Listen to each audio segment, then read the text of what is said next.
Isang magandang araw po sa inyo, Sir Blair. Pati na rin po sa inyong mga suki at masugid na taga-subaybay ng mga kwento nyo sa inyong YouTube channel. Kabilang po ako sa regular na sumusubaybay at laging nakaantabay sa bagong kwento na inyong ia-upload. Nalilibang ako sa mga naririnig kong istorya dahil yun ang palipasan ko ng oras. Masarap kasing makinig habang ako ay mag-isang tumatagay ng lambanog. Wala akong kakwentuhan kaya nakikinig ako sa mga kwento upang sa ganun ay hindi ako mainip. At pagkatapos kong uminom ay humihiga ako sa duyan at patuloy na makikinig ng kapanapanabik na kwento at may mga pagkakataong nakakatulog ako sa pakikinig. Kaya inuulit kong pakinggan ang mga kwentong natapos ng hindi ko namamalayan. Ako man ay meron ding isang karanasan na gustong-gusto kong ibahagi. Masaya at malungkot na karanasang alam kong kapupulutan ng aral ng inyong mga masugid na tagapakinig. Kaya heto ako ngayon, naglalahad sa iyo ng aking kwento.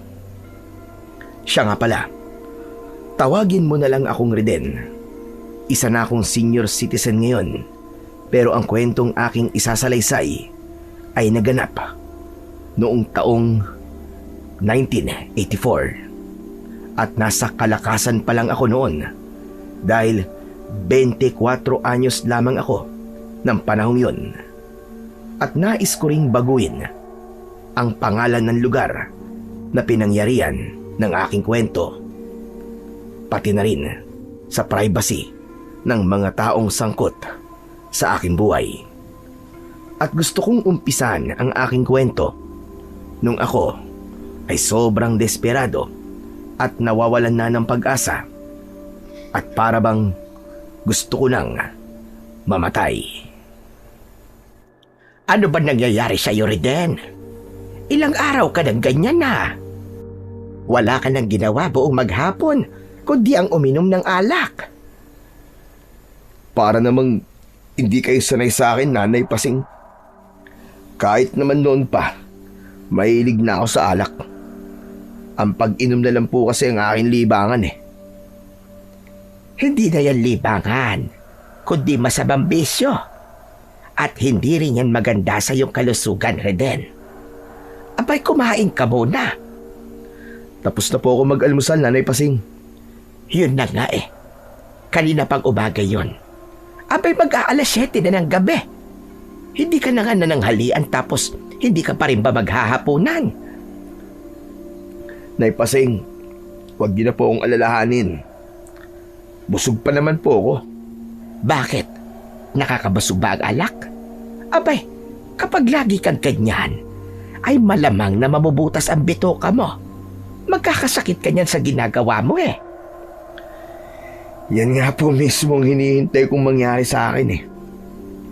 Ang magkasakit at mamatay para matapos na po ang paghihirap ng aking kalooban. Hayang ka na naman. Masyado ka madrama. Napakabata mo pa para mag-isip ka ng ganyan.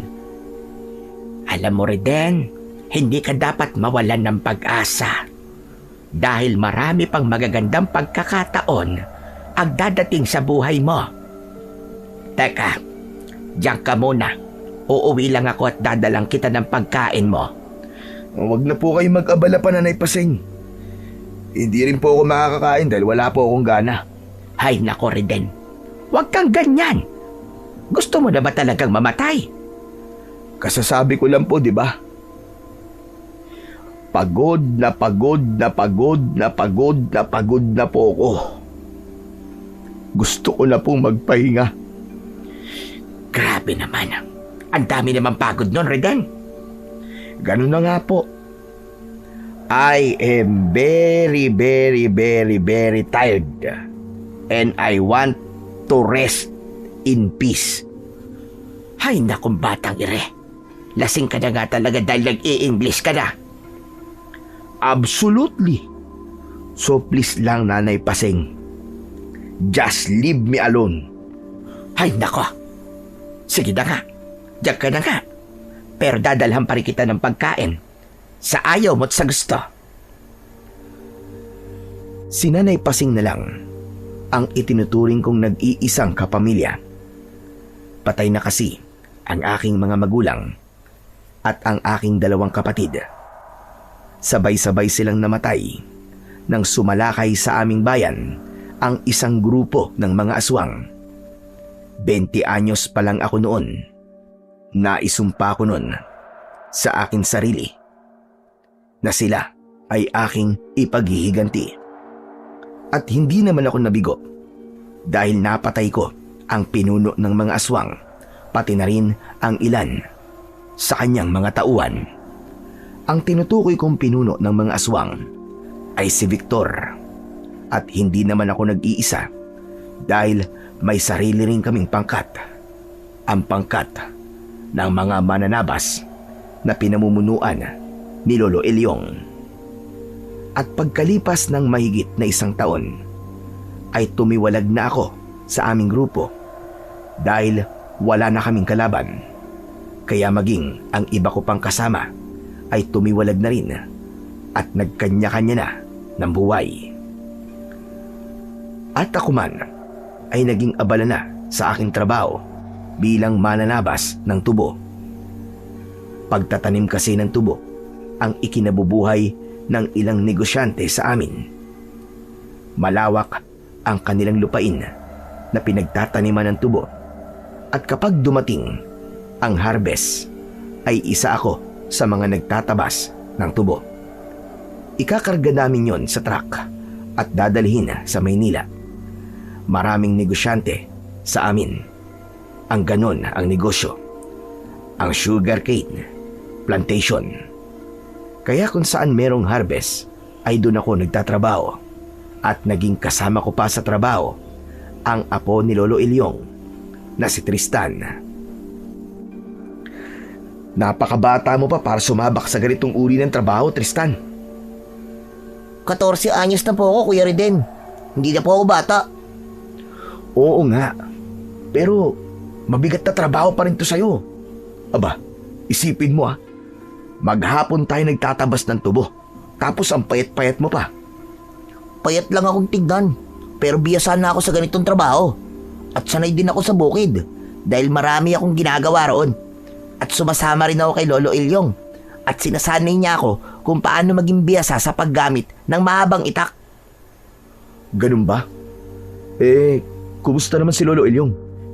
Nagre-recruit ba siya ng mga bagong tauhan? Oo, Kuya Riden. At kasali na rin ako sa mga bagong recruit. Lagi kang tinatanong ni Lolo kung wala ka ba talagang balak na bumalik sa grupo. Wala naman dahilan dahil wala na rin namang kalaban.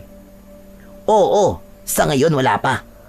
Pero hindi tayo dapat na maging kampante dahil hindi natin alam kung nasa na natitirang tauhan ni Victor. Alam mo naman, di ba, na mas marami ang natira niyang tauhan kumpara sa napaslang ng grupo ni Lolo Ilyong. Malay ba natin kung may bago na pala silang pinuno at bigla na lang silang sumalakay sa bayan natin? May higit 2 taon ng tahimik ang bayan natin. Kaya malamang na lumipat na sa ibang lugar ang mga natitira nating kalaban. Oo, nananahimik na ang aming bayan. Kaya wala nang dahilan para manatili pa ako sa samahan ng mga mananabas o manunugis na nagtatanggol sa aming kababayan laban sa mga aswang. Kaya bumalik na ako sa dati kong buhay. At kung hindi ako abala sa aking trabaho, ay tumutulong naman ako sa isa kong kaibigan na nagtitinda ng tuba at lambanog. Kaya naman, sagana rin ako pagdating sa alak. Ganun kasimple ang takbo ng aking buhay noon.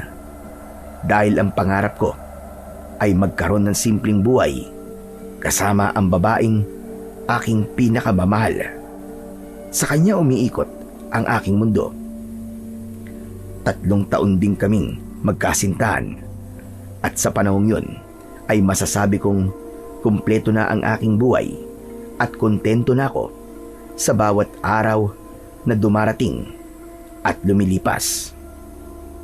At nakapagpasya na ako sa akin sarili dahil natagpuan ko na ang babaeng gusto kong makasama habang ako'y nabubuhay.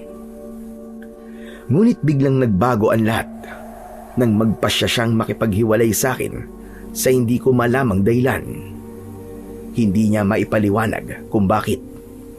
At nakadagdag yun sa bigat ng kalooban ko dahil napakaraming tanong sa aking isipan pero wala akong mahagilap na kahit isang sagot. Bakit nga ba niya yun nagawa sa akin? Ano ba ang aking kasalanan o pagkukulang? Wala akong maisip na dahilan kung bakit biglang nagbago ang kanyang damdamin. At ang aking pakiramdam ay unti-unting nagunaw ang aking mundo hanggang sa dumating ako sa puntong ayoko nang mabuhay pa. Mahal na mahal ko kasi talaga si Micaela at kung mawawala siya ay wala na ring saysay pa ang aking buhay. Ikaw na lang, Micaela. Ikaw lang ang pwedeng kumumbinsi sa kanya. Anong gusto niyo gawin ko, Nanay Pasing? Palakasin mo ang loob niya. Napakabata pa niya para mawalan ng pag-asa. At sa palagay niyo po ba, ay makikinig siya sa akin? Baka nga sumbatan pa niya ako at sisihin sa pagiging desperado niya. Wala namang mawawala kung susubukan mo. Aba, Micaela, sobra na akong nag-aalala sa kanya. Baka kung ano pang maisipan niyang gawin. O sige nga, matatanggap mo ba yon? Nanay Pasing, kinukonsensya niyo po ba ako? Hindi naman sa ganon, Micaela. Sinasabi ko lang sa'yo ang totoo at pwedeng mangyari. Ikaw lang ang nakikita kong may kakayahang baguhin ang kanyang pananaw sa buhay. Kaya nakikiusap ako sa'yo. Kahit naman paano ay meron kayong magandang pinagsamahan at alam kong ayaw mo ring mapariwara ang kanyang buhay. Sa totoo lang po, hindi ko po talaga gusto ang nangyayari sa kanya ngayon. At kahit paano, malaki ang bahagi ko sa pagiging miserable niya. Kaya nga ikaw ang nilapitan ko. Parang anak na rin ang turing ko kay Reden. Kaya sana naman ay matulungan mo siya. Sige po, Nanay Pasing. Titignan ko po kung ano ang aking magagawa, pero hindi po ako nangangako dahil siya pa rin po magpapasya kung ano talaga ang gusto niyang mangyari sa kanyang buhay. 3 buwan na ang nakalipas nang si Micaela ay nakipag-break sa akin. Makailang beses akong nagsusumamo at nangakong lalo ko pa siyang mamahalin. Pero paulit-ulit niyang sinasabing wala raw sa akin ang diferensya, kundi nasa kanya. At kapag tinatanong ko siya kung ano nga ba ang problema sa kanya, ay wala naman siyang maibigay na konkreto at malinaw na sagot. Kaya naman, lalo akong nahirapan dahil hindi ko maintindihan kung bakit nga ba nangyayari yun. May nagawa ba akong kasalanan kaya pinarurusahan ako ng Diyos?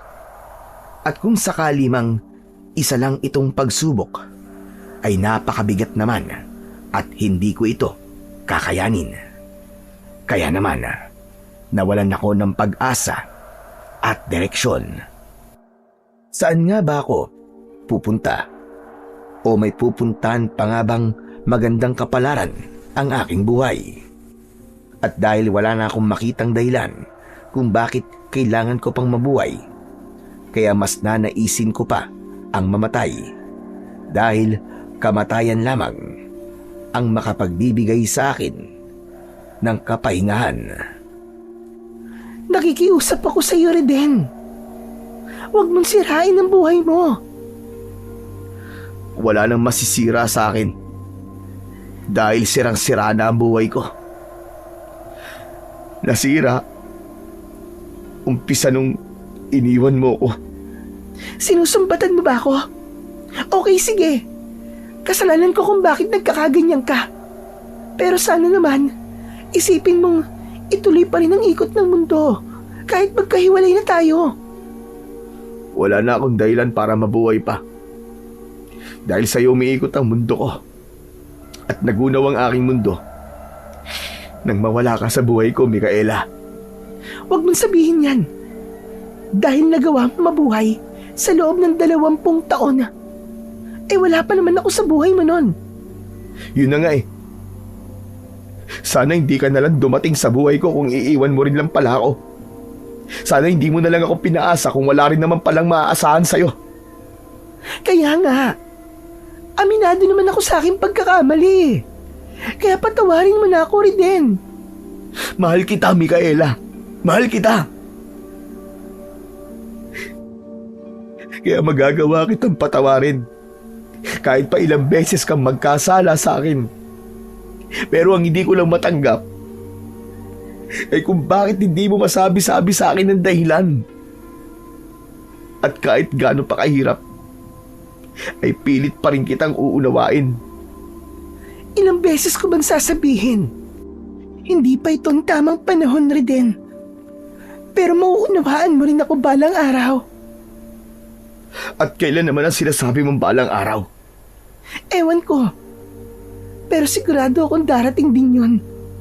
Basta't maghintay ka lang. Ayoko, Micaela. Ayoko nang muling umasa pa at maghintay sa wala. Gutom lang yan, Reden. At nagugutom na rin ako. Okay lang ba sa'yo kung yayayain kitang kumain sa karinderya? Sa palagay mo ba magagawa kitang tanggihan? Alam mo namang malakas ka sa akin eh. Ako lang naman ang mahina sa'yo eh. Hay nako, nagdrama ka na naman. Halika na nga, kumain na tayo. Para naman magkalaman ng sikmura mo at makapag-isip ka na maayos. Sa totoo lang, ay manhid na ang sikmura ko sa gutom. At hindi ko na matandaan kung kailan ako huling nabusog. Pero, naging makabuluhan sa akin ang mga sandaling yon. Dahil minsan pa, ay muli kong nakasalo sa pagkain ang babaeng aking pinakamamahal. Kaya hindi lang ang tiyan ko ang nabusog, kundi pati na rin ang aking puso.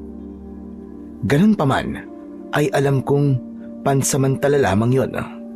Dahil pag uwi ko sa bahay, ay babalik ulit ako sa realidad ng buhay. Mag-isa na naman ako at ang tanging kayakap ko ay ang gabing punong-puno ng kalungkutan. Mangangarap ng gising at nakatulala sa hangin dahil katulad ng dati ay mangungulila na naman ako at hindi ko alam kung hanggang kailan nga ba ako makikipagpambuno sa desperado kong kalagayan. Hanggang kailan nga ba ako lalangoy sa dagat ng kabiguan na kung saan ang aking susuungin ay umaalimpo yung hangin sa kawalang pag-asa at tumaragas ang alon ng sakit ng kalooban at pagdurusa. Hindi ko na ito kaya. Suko na ako dahil ang pakiramdam ko malulunod ako sa sobrang lungkot at pangungulila. At tanging si Micaela lamang ang makakapagsalba sa akin dahil siya ang aking salbabida. Oh, bakit mukhang malungkot ka na naman? Ang saya-saya mo kanina, di ba?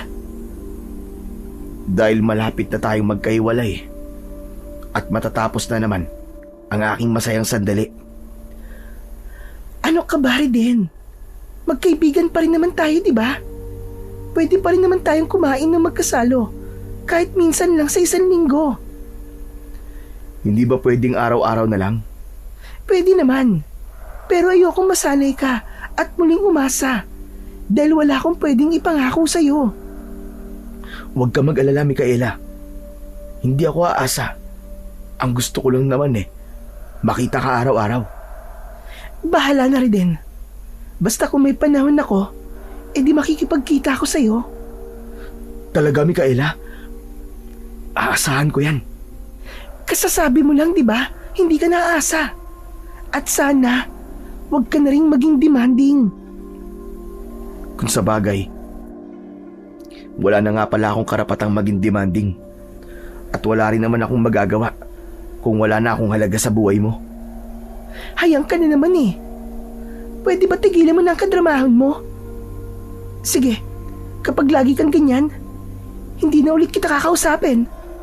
Okay, sige. Kayo na po ang masusunod, kamahalan. Your wish is my command.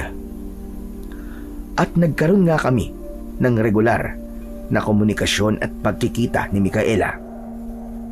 Hindi ko alam kung naaawa lang ba siya sa akin o kaya naman ay nakukonsensya.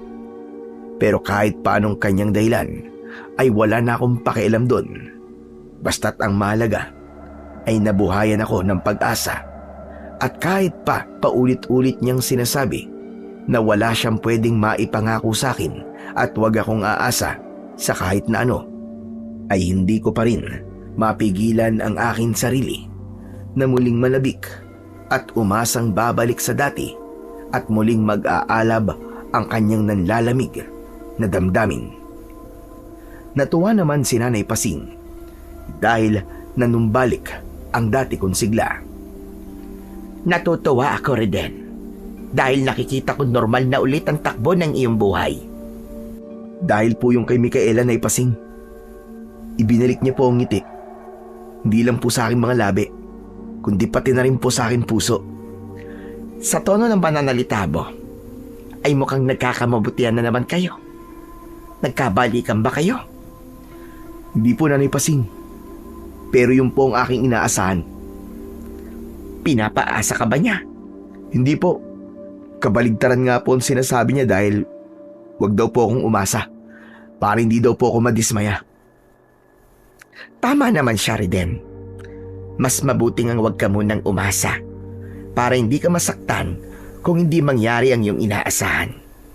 Pero kung matutupad naman ang iyong minimiti, ay dobling kasiyahan ang iyong mararamdaman. Kahit naman po sabihin niyang wag akong umasa, aasa pa rin ako dahil hindi ko po mapigilan ang aking puso. Lahat naman po siguro ng taong nagmamahal ay umaasang masusuklian ang inilalaan niyang panahon at atensyon. Sana nga rin din. At isa ako sa matutuwa kapag natupad ang iyong pangarap. Bagamat merong natutuwa sa magandang pangyayaring namamagitan sa amin ni Micaela, ay meron ding nadidismaya. At yun ay walang iba kundi ang kanyang kapatid na si Vladimir. Mukhang nagkakamabutihan na naman kayo ni Riden. Huwag mong bigyan ng ibang kahulugan ang namamagitan sa amin. Magkaibigan pa rin kami at hanggang doon lang yun. Sigurado ka? Wala kang ibang motibo? Oo. Gusto ko lang na mabuhayan ulit siya ng pag-asa dahil nakukonsensya ako. Paano kung may gawin siyang hindi ka nais-nais? Nag-aalala ka pa rin sa kanya. Huwag mong sabihing mahal mo pa rin siya hanggang ngayon. Hindi ganun kadaling lumimot, kuya. Mahal ko si Riden. Pero alam kong hindi pa pwede. Kaya kahit labag sa aking kalooban, ay nakipag-break ako sa kanya. Mabuti naman at alam mo. At huwag mo rin kalilimutang si Riden ang pumaslang kay Kuya Victor. Pwede ba, Kuya Vladimir? Huwag kang umastang meron kang malasakit para kay Kuya Victor. Pareho nating alam na natutuwa ka sa pagkawala ni Kuya Victor dahil ikaw na ang pumalit sa kanyang trono. At kahit pa ilang beses mong ikaila, ay hindi mo may tatago ang katotohanang naiinggit ka kay Kuya Victor. At alam ko rin na sa kaibuturan ng iyong puso ay nagpapasalamat ka pa nga kay Riden dahil wala nang hadlang sa iyong pinapangarap. Sige, aaminin ko. Nagpapasalamat nga ako kay Riden. Pero isa pa rin siyang matinding banta sa ating paghahari. Mahigit 2 taon nang hindi aktibo si Riden sa kanilang samahan. Nabubuhay na nga lang siyang mag-isa. Hindi pa rin ako dapat maging kampante. Dahil marami pang posibleng mangyari. Ayokong dumating ang panahong kami naman ni Riden ang magkakabanggaan. Alam mo naman kung gaano kalakas si Kuya Victor, di ba? Pero nagawa pa rin siyang paslangin ni Reden. Kung ganon, natatakot ka sa kanya? Nagpapatawa ka ba, ha, Micaela? Kilala mo ako. Wala akong kinatatakutan. Hindi nga ako natatakot kay Kuya Victor eh. Kaya Reden pa kaya? Gusto bang ibigay ko sa'yo ang pugot na ulo niya? Huwag ka masyadong mayabang, Kuya Vladimir. Dahil baka ang ulo mo ang matagpas kapag nagbanggaan kayo ni Reden. Teka nga, hindi ko gusto ang tono ng pananalita mo. Para mo na rin kasing sinasabing si Reden ang kakampiyan mo kung sakaling kalabanin din niya ako. Walang alam si Reden na kapatid natin si Kuya Victor. Kaya hayaan na lang natin siyang walang alam. Yun din ang iniiwasan ko. Kaya nga, ako na mismo nakipagkalas sa kanya dahil siguradong kamumuhian din niya ako kapag nalaman niyang kadugo natin ang pumaslang sa buo niyang pamilya. Pinagbayaran na ni Kuya Victor ang kanyang pagkakautang. Kaya wala na tayong atraso kay Reden. Hindi tayo kasama sa mga aswang na umubos sa pamilya niya. Eh ano ngayon ang binabalak mo? Alam mo kung ano ang pangunahin kong motibo. Ang maging pinuno ng mga aswang na dating pinamumunuan ni Kuya Victor. Ang kaso, nahihirapan akong makuha ang kanilang tiwala at katapatan. Alam kasi nilang hindi kayo magkasundo ni Kuya Victor. Kaya hindi ganong kadali na makuha mo ang kanilang simpatsya. Sa loob ng 2 taon, ay nakuha ko ng tiwala ng karamihan sa kanila. Konting panahon na lang at magiging lubos din ang aking paghahari. At isinusumpa ko na mas magiging malakas ang puwersa ng mga gabunan sa aking pamumuno kumpara sa pamumuno ni Kuya Victor. Tama si Micaela. Mas makabubuting ang wala akong alam sa kaugnayan niya kay Victor. Dahil makadadagdag lang yon sa bigat ng dalaing dapat kong pasanin. Ayon nga sa isang quotation, "What you don't know won't hurt you." At nagpapasalamat ako dahil nga wala akong alam sa bagay na yon at hindi yun makakasakit sa akin. At isa pa, naka-move on na ako sa aking mapait na kahapon, kaya ayoko nang maalala yon dahil nananariwa ang sugat sa aking puso sa tuwing sasagi sa aking isip ang masaklap na pangyayaring yon. Matagal ko ring ininda ang sakit ng kalooban na dulot ng pagkawala ng aking mga mahal sa buhay. Pero salamat pa rin dahil nalagpasan ko ang isang napakalungkot na kabanata ng aking buhay at malaki ang naitulong ng babaeng aking itinatangi dahil ng mga sandaling yon ay siya ang nagbibigay ng lakas ng loob. Sa kabila ng aking pagluluksa ay nagagawa ko pa ring pawiin ni Micaela ang luha sa aking mga mata at pinapalitan niya yon ng ngiti sa aking mga labi hanggang sa ako ay tuluyang makamove on at mabuhay ng normal na para bang walang masamang nangyari. Pero nang putulin niya ang aming relasyon ay parang naputol na rin at napigtal ang aking hininga. Para akong isdang nahulog sa aquarium at pasinghap-singhap na naghihingalo. At minsan pa ay muli niya akong isinalba at ibinalik sa tubig. Ganun pa man ay wala akong kasiguraduhan dahil posibleng yun ay panandalian lamang.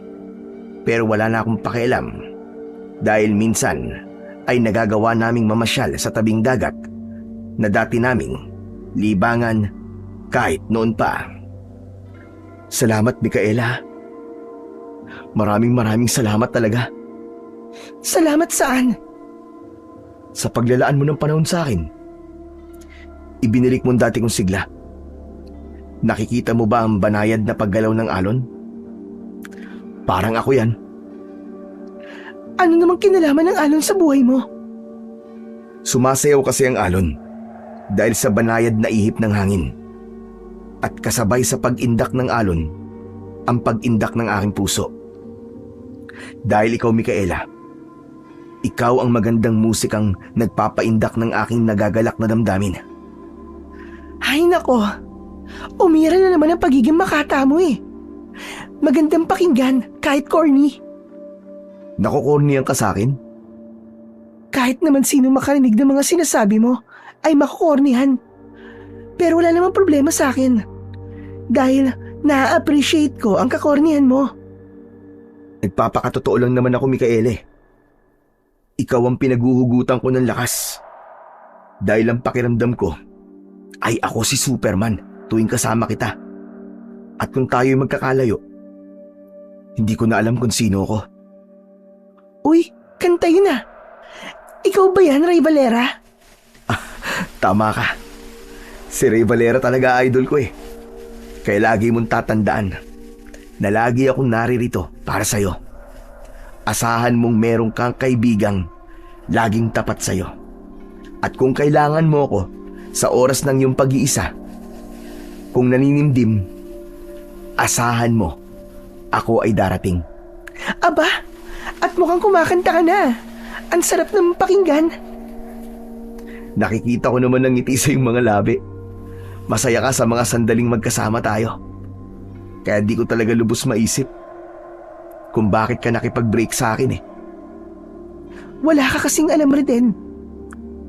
Kung alam mo lang kung sino talaga ako, ay baka hindi mo na masabi ang mga sinasabi mo ngayon. Yun din ang isa kong malalim na palaisipan. Sino ka ba talaga, Micaela? Ano bang meron sa pagkatao mo? At hindi mo masabi sa akin? Ay nako, heto na naman tayo, Reden. Babalikan ba ulit natin ang paulit-ulit natin pinagtatalunan? Okay. Hindi na uli kita uusisain sa isang bagay na ayaw mong sabihin dahil hindi na mahalaga sa akin yun. Mahal na mahal kita, Micaela. Mahal kita maging sino ka man. Kaya sana mahalin mo rin ako. Wala naman nagbago, Reden. Dahil mahal pa rin kita. Yun naman pala eh. Baka pwedeng maging tayo na uli. Hindi naman natin pwedeng muling ibalik ang tamis ng pag-ibig. Kung pwede nga lang sana, bakit hindi? Bakit naman hindi pwede? Dahil ang katulad natin ay tubig at langis. Kahit kailan, hindi tayo pwedeng magsama. Pero bakit nga? Paano mo nasabing hindi tayo pwedeng magsama? Katulad na lang sa mga sandaling to. Magkasama naman tayo, di ba? At pareho pa tayong masaya. Anong problema? Yun na nga eh. Samantalahin na lang natin ang mga ganitong pagkakataon. Mag-enjoy na lang tayo habang magkasama tayo. Reden, wag na natin pag-usapan ng mga bagay na ating pinagtatalunan para walang problema. Makontento na lamang tayo sa kung anong meron tayo sa ngayon. Ang hirap naman ng ganito. Para akong tangang nagtitiis sa malamig at madilim na gabi at hindi ko alam kung masisilayan ko pa ba ang liwanag ng bukas. Kaya sabihin mo sa akin, hanggang kailan ako maghihintay at kung saan darating ang umaga. Ilang beses ko ba sasabihin, huwag ka nang umasa. Huwag ka nang maghintay. Dahil malayo pa rin din. Malayo pa ang umaga. Wala akong pakialam kahit pa gaano kalayo ang sinasabi mong umaga na yan. Maghihintay ako kahit pa hanggang sa dulo ng walang hanggan. Yan ang lagi mong tatandaan, Micaela. Hanggat maaari, ay iniiwasan kong makipagtalo kay Micaela dahil baka maging dahilan pa yon ng muli niyang paglayo at pag-iwas sa akin. Kaya naman, naging maingat na ako sa pakikipag-usap sa kanya. Nasabi ko na ang gusto kong sabihin sa kanya, kaya hindi ko na kailangan ulit-ulitin. At maging siya ay umiwas na rin sa mga paksang posible naming pagtalunan. Isang araw ay binisita ko ng batang si Tristan. Kumusta ka na, Kuya Riden? Hindi kita nakasama nitong mga nakaraang harvest ng tubo 2 beses na. Busy kasi ako eh. Di bale, Tristan. Sa susunod na harvest, makakasama na ako. May pinapasabi pala sa'yo si Lolo Ilyong. Importanteng malaman mo raw. Ano yun? May iilan kasi siyang espiya na nagmamanman sa buong kabayanan. At may nasagap kaming impormasyon na gustong ipaalam sa'yo ni Lolo. Anong impormasyon? May bago na raw na pinuno ang mga aswang na gabunan. May pumalit na raw kay Victor. At kumikilos sila ng palihim. Gaano katotoo yan? Sigurado ba kayo? Hindi na siguro mahalaga kung sigurado ba o hindi. Isa pa rin yung banta na hindi natin dapat baliwalain. Kaya kailangan maging masanda tayo sa lahat ng oras. Totoo ang impormasyong nakarating sa akin dahil muling tinitipon ni Vladimir ang natitirang tauhan ni Victor. Magtiwala kayo sa akin. Ako magpapatuloy ng mga inumpisahan ni Kuya Victor. Marahil na nakuha mo ang sipatsya ng aming mga kasama. Pero hindi kami. Kailangan mo mapatunayan karapat dapat ka na maging kapalit ng iyong kapatid. So nga naman, ano bang naging ambag mo sa amin? Hindi ka nga namin kasamang nakipaglaban sa grupo ni Lolo Ilyong. Anong magagawa ko kung ayaw akong isama ni Kuya Victor? Kita mo na, wala kang tiwala sa iyong sarili mong kapatid. Kami pa kaya? Wala ka pa nga napapatunayan. At sinong gusto niyong pumalit kay Kuya Victor? Kayo? Bakit? Meron din ba kayo napatunayan? Hindi nga ninyo nagawang ipagtanggol ang kapatid ko eh. Hinayaan niyo siyang mapaslang ng ating mga kalaban. Kahit naman ikaw hindi mo nagawang ipagtanggol ang kapatid mo. Dahil hindi ako nabigyan ng pagkakataon. At yun ang hinihiling ko sa inyo. Ibigay niyo sa akin ang pagkakataong ipinagkait sa akin ni Kuya Victor. Kailangan kasing merong mamuno sa grupo natin. Dapat ay meron tayong pagkakaisa.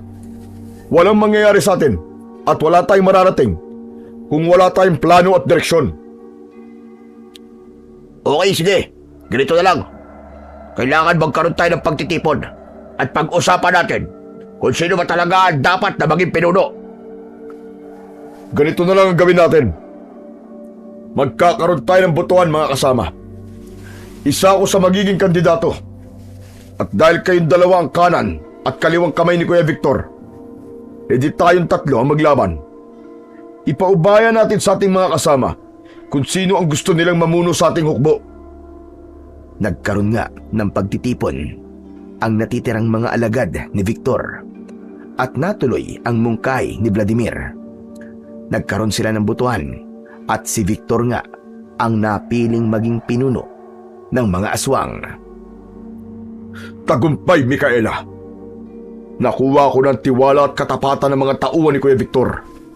Sa katunayan, ay katatapos lang ng aming pagtitipon at halos lahat sila ay nakadalo sa aming pagpupulong at nagkaroon kami ng botohan at karamihan sa kanila ay pabor na ako ang kanilang maging bagong pinuno. At anong inyong napag-usapan?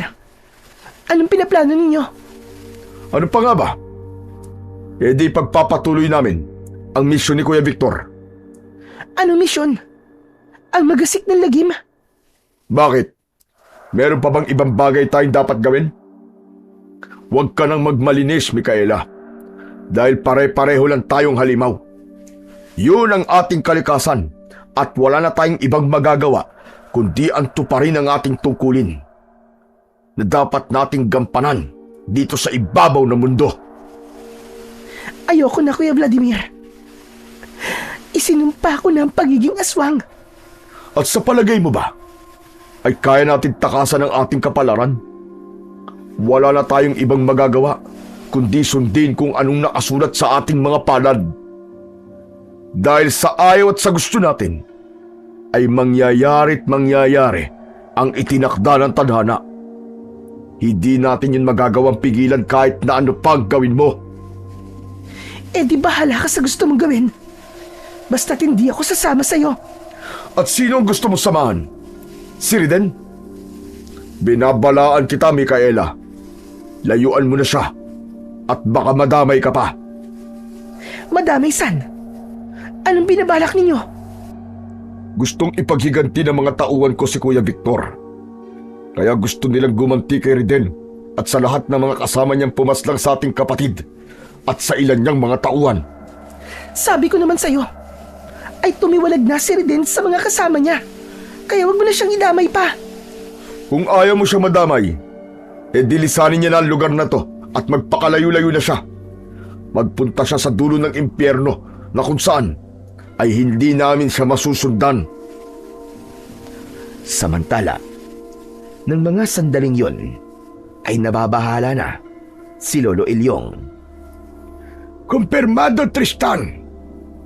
May bago na ngang pinuno ang mga kalaban nating aswang. Hindi ko pa alam ang kumpletong detalye, pero nagkaroon sila ng pagtitipon. Sigurado po ba kayo, Lolo Ilyong? Sino po ba nagbigay sa inyo ng ganyang impormasyon? Mapagkakatiwalaan ko sila. Dahil 3 taon na silang nagmamatsyag sa ating bayan. Alam nila ang lahat ng mga nangyayari sa buong paligid. Pero, bakit po ganun katagal na bago may pumalit sa bagong pinuno ng mga aswang?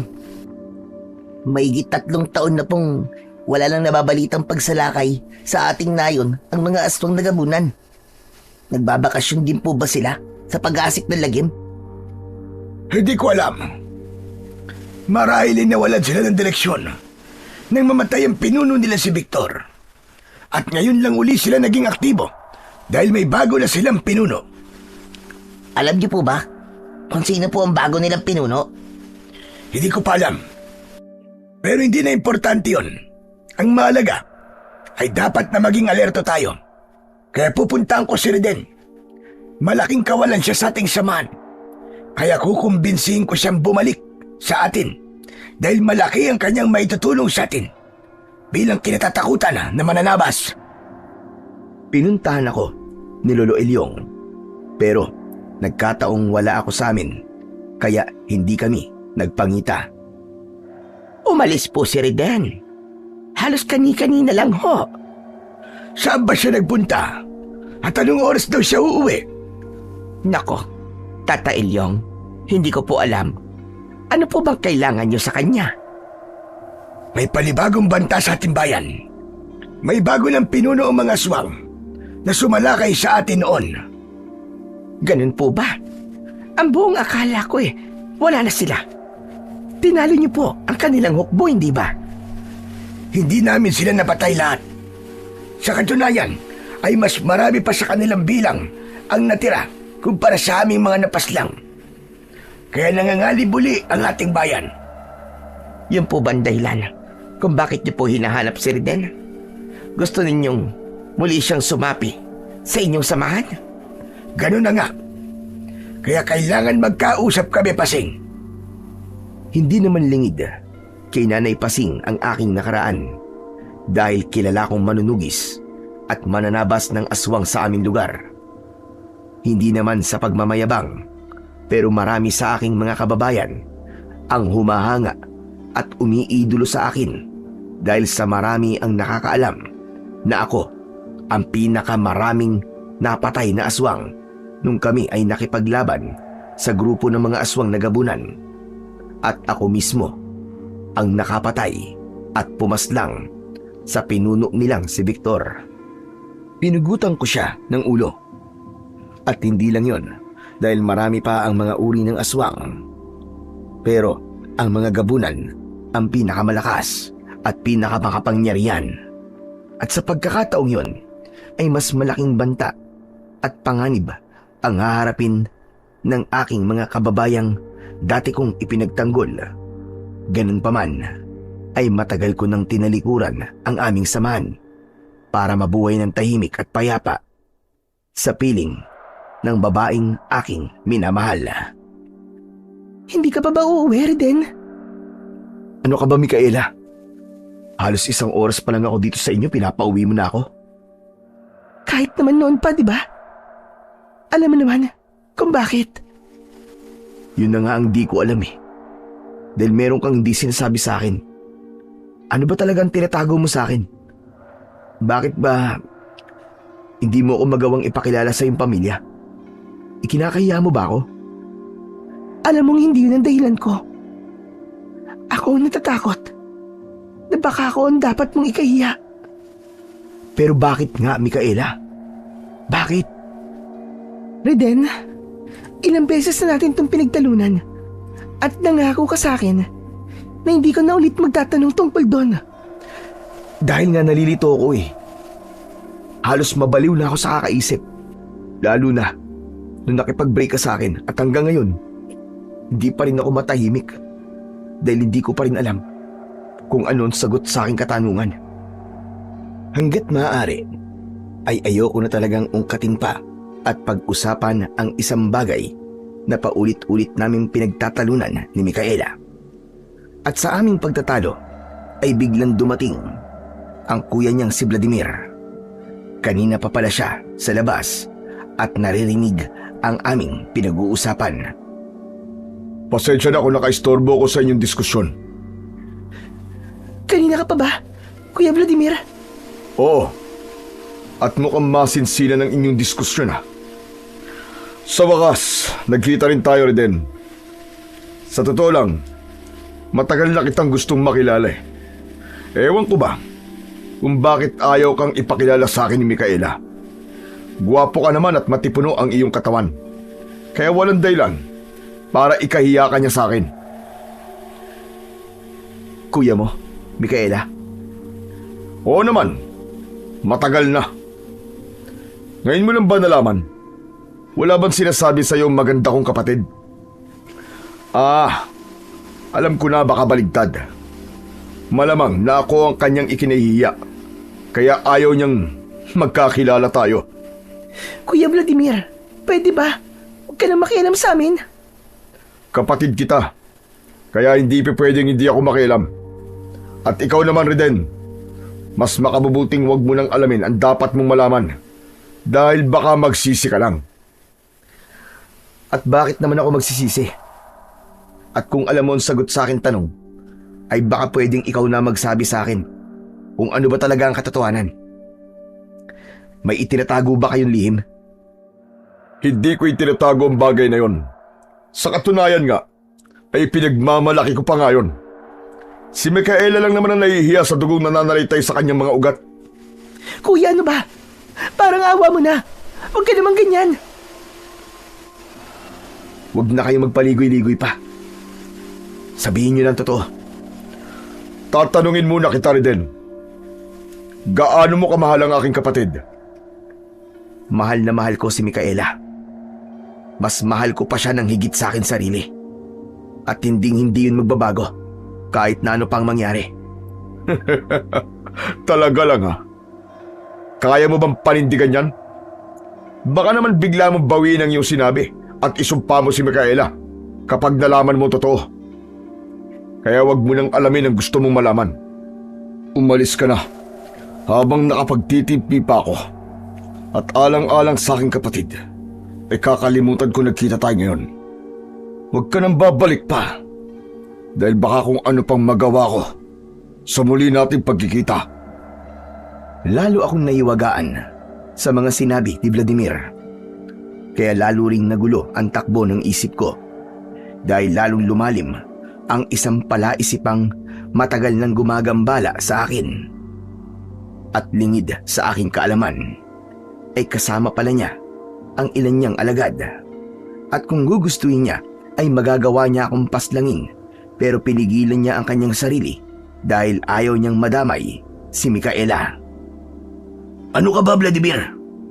Bakit mo pinalagpas ang magandang pagkakataon na yun? Siya nga naman, bakit mo inayaan baka wala pa siya rin? Nagdududa tuloy kami sa'yo. Gusto ba talagang may pagiganti ang iyong kapatid? Ayoko madamay si Micaela. Sigurado makikialam siya kapag tinangka natin paslangin si Reden. Ano bang kayang gawin ng kapatid mong babae? Mahina siya. Hindi niya tayo magagawang pigilan. Ipaglalaban niya ng patayan si Reden At yun ang iniiwasan ko mangyari. Wala na si Kuya Victor at si Micaela na lang ang natitira kong kapamilya. Kaya hindi ko hahayaan pati siya ay mawala sa akin. Kung ganon, ay mananatili pa rin sagaban sa ating plano ang kapatid mo. Hindi naman pwede ang ganon. Huwag kayong magalala. Dahil marami pang pagkakataon. Babagsak din sa ating mga kamay si Riden at ako mismo tatapos sa kanya. Sisip-sipig ko ang lahat ng kanyang dugo at kakainin ko ang lahat ng kanyang lamang loob. Hindi ako nakatulog ng gabing yon dahil sa mga sinabi sa akin ni Vladimir. Ano nga ba ang itinatago sa akin ng magkapatid? Ano ang iniiwasan nilang malaman ko na magiging dahilan para isumpa ko si Micaela? Pero ayoko nang pahirapan pa ang aking sarili dahil baka tuluyan ako mabaliw kapag pinilit kong alamin ang isang bagay na hindi ko pala dapat malaman. Kinabukasan ay maaga akong pinuntahan ni Lolo Elyong. Mukhang puyat ka yata. Pasensya na kung inistorbo ko ang iyong pagtulog. Okay lang po ako, Lolo Elyong. Alam ko naman pong importante ang sadya ninyo sa akin kaya maaga niyo akong pinuntahan. Importante talaga ang pakay ko sa iyo, Riden. Sige po, sabihin niyo na. Ano po ba yun? Kinumbinsi ako ni Lolo Elyong na bumalik at muling umanib sa kanilang samahan dahil sa panibagong banta na baka sumalakay na naman ang mga aswang. Minsan na yung nabanggit ni Tristan, bagamat wala pa yung kasiguraduhan, pero sa pagkakataong yun ay nakakatiyak na si Lolo Elyong at kumbinsido naman ako sa sinabi niya. Bigyan niyo lang po ako ng 3 araw. May ilang bagay lang po akong dapat na ayusin. Salamat, Riden. Hintayin ka namin. Malaking bagay ka sa ating samahan para matupad ang ating layunin. Pagkaalis ni Lolo Elyong ay binuksan ko ang luma kong baul. Inilabas ko ang tinatago kong armas na nakabalot sa tela. 2 pirasong patalim na parabang maliliit na samurai dahil katamtaman lang ang haba nun. Mahigit 3 taon na ding nakatago yun kaya meron ng dumi at konting kalawang kahit yari pa yun sa stainless na bakal. Kaya nilinis ko yun at hinasa. Sa aming samahan ng mga mananabas, ako lang ang namumukod tangi na may ganong sandata dahil mahabang sandata ang gamit nila na parabang espada ng mga Romano. Kahit papano ay may nalalaman din ako ng konti sa martial arts. May mga libro kasi ako ng martial arts katulad ng Aikido, Kung Fu at Karate. Kahit walang nagtuturo at nagsasanay sa akin, ay natuto ako sa aking sariling sikap sa pamamagitan ng mga librong yun. High school pa lang ako noon nang mag-umpisa akong magsanay ng martial arts at may pagkakataong napapaaway din ako at nagagamit ko ang aking nalalaman para ipagtanggol ang aking sarili. Pero may isang uri ng martial arts na Pilipino ang orihinal na pinagmulan. At ito ay ang arnis. Nagkataon namang arnis tutor ang isa kong tsuwin kaya tinuruan niya ako at naging mahusay ako sa larangang yun ng martial arts. Sa katunayan ay naging champion pa ako sa mga paligsahang ginaganap noon sa aming probinsya. At sumali rin ako sa mga national arnis competition at naging gold medalist pa ako. At ang kaalaman kong yun sa arnis ang ginamit ko sa pagiging isang manunugis at mananabas ng mga aswang. Dahil sa halip na kahoy na yantok, ay maliit na samurai ang ginamit ko bilang arnis. Maliliksi at mabibilis ang mga aswang na gabunan, pero dahil sa aking kakayahan ay hindi nila basta maiilagan ang hagupit at hataw ng aking 2 maliit na samurai. Kaya pagkatapos kong hasain ang aking mga armas, ay nagsanay ako ng buong maghapon. Dahil nga 3 taon na rin akong natenga, kaya parang kinakalawang na rin ang aking katawan. kaya kailangan kong magsanay. Hindi ko naman masasabing tuluyan akong natenga dahil ang pagtatabas ng tubo ay masasabi ko ring isang uri ng pagsasanay, bagamat itak ang gamit ko roon at hindi ang aking 2 sandata. Kinabukasan ay muli na naman ako nagsanay at habang nagsasanay ay tumatagay ako ng lambanog dahil nakadadagdag yun sa aking kondisyon. Naging idolo ko noon si Jackie Chan, kaya ginagaya ko ang kanyang kilos at galaw sa napanood kong pelikula niyang Drunken Master. Nakarelate ako ng gusto sa pelikulang yon dahil naging libangan ko naman talaga ang pag-inom ng lambanog. Naging bahagi na yon ng sistema ng buhay ko dahil sa loob ng 1 linggo ay 2 hanggang 3 beses akong malasing. At kahit doon sa mga kasama kong mananabas ng tubo ay nakikipag-inuman din ako sa kanila pagkatapos ng aming trabaho. At maging noong nakikipaglaban ako sa mga aswang ay nakainom din ako dahil nga lalo akong nakukondisyon kapag nasasayaran ng alak ang aking lalamunan. At pagkatapos ko mag-ensayo ay naisip ko namang puntahan si Micaela, pero binalaan ako ni Vladimir at hindi ko maaaring baliwalain ng kanyang banta, kaya umasa na lang ako at nagbaka sakaling siya mismo ang pupunta sa akin. Pero malabo nang mangyari yon dahil pinagbawalan na siya ng kanyang kapatid. Wala kang karapatang pigilan ako. Buhay ko to, kaya ako ang masusunod. Huwag mo akong didiktahan kung ano ang dapat at hindi ko dapat gawin. Huwag mong masamain ang pag-iigpit ko sa'yo. Dahil para rin to sa iyong proteksyon. Dapat nga, noon ko pa to ginawa. Ano bang proteksyon ang pinagsasabi mo, kuya? Walang banta sa aking buhay, kaya hindi ko kailangan ng anumang proteksyon. Oo, mananatili kang ligtas habang walang alam si Reden. Pero sa oras na malaman niya ang tunay mong pagkatao, ay sigurado matutulad ka rin kay Kuya Victor.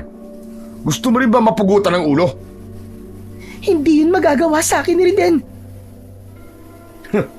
Kung ganun, bakit hindi mo masabi sa kanya ang totoo? Bakit? Natatakot ka rin ba sa kanya? At bakit naman ako matatakot sa lalaking mahal ko at nagmamahal sa akin? Tama na, Micaela. Kalimutan mo ang lekyeng pag-ibig na yan. Dahil yan mismo ang magpapahamak sa'yo.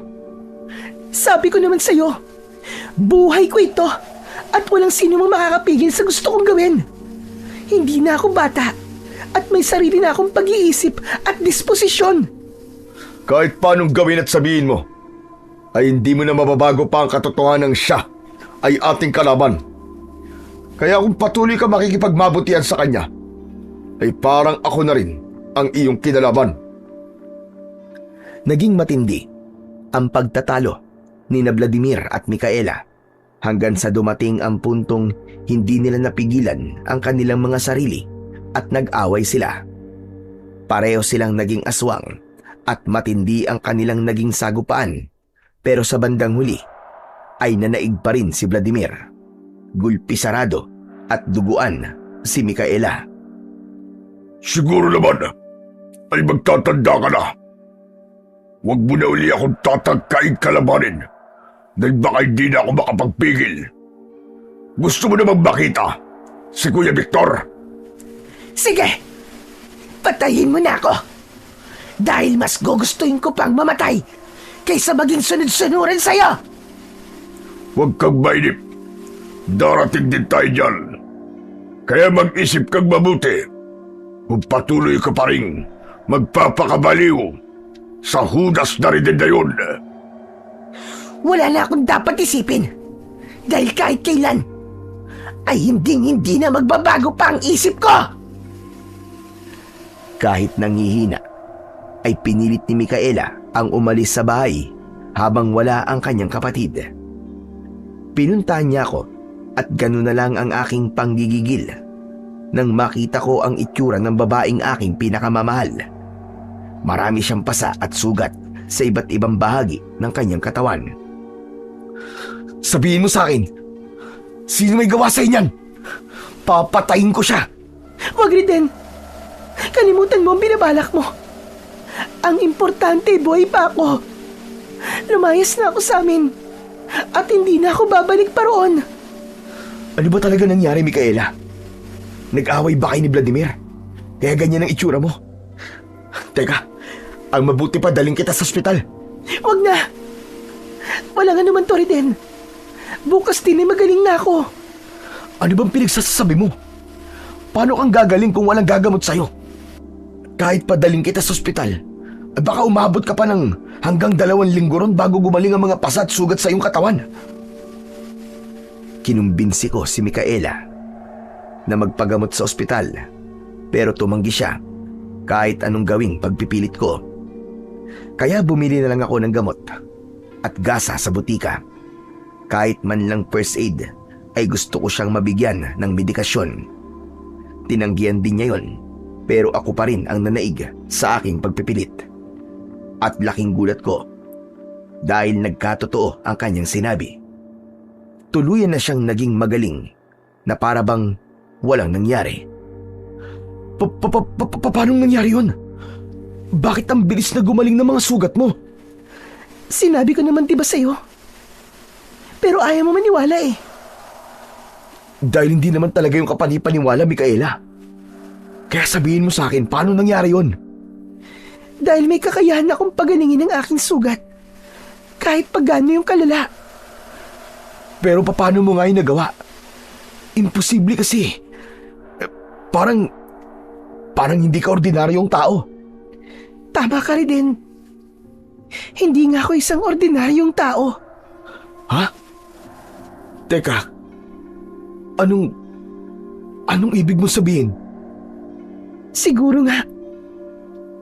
Ito na ang tamang panahon para malaman mo ang buong katotohanan, Reden. At gaya ng lagi ko sinasabi, ay malamang na isumpa mo ko.